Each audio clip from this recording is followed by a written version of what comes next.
Hey there guys, Mark Calvo here with Calvo Real Estate. Price per square foot and what is the value of your home? Wanted to talk a little bit about that.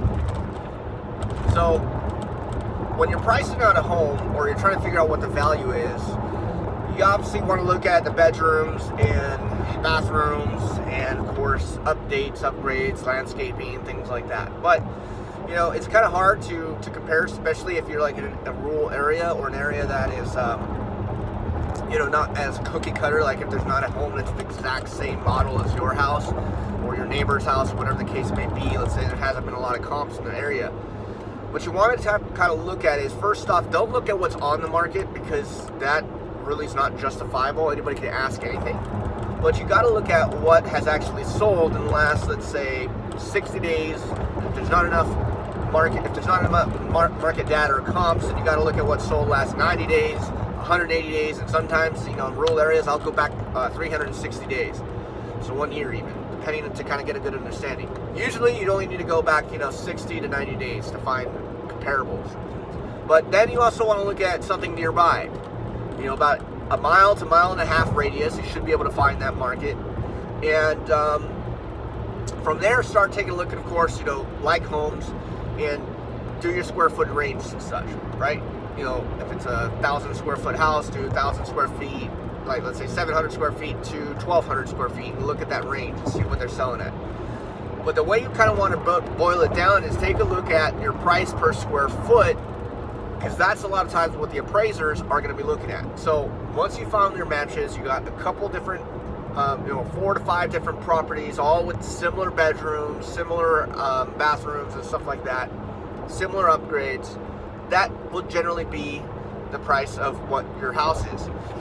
But take a look at what's the price per square foot. So if you want to list your house, right, and you want to list it for way higher than some of the comparables, because, you know, let's say there is another house that's just sold right down the street from you that's for way higher, but maybe what you're not looking at is that one's 1,800 square foot and yours is only 1,200 square feet, right? If you divide it out by the cost of what actually closed for, by your actual square footage of your home, you're going to get your price per square foot.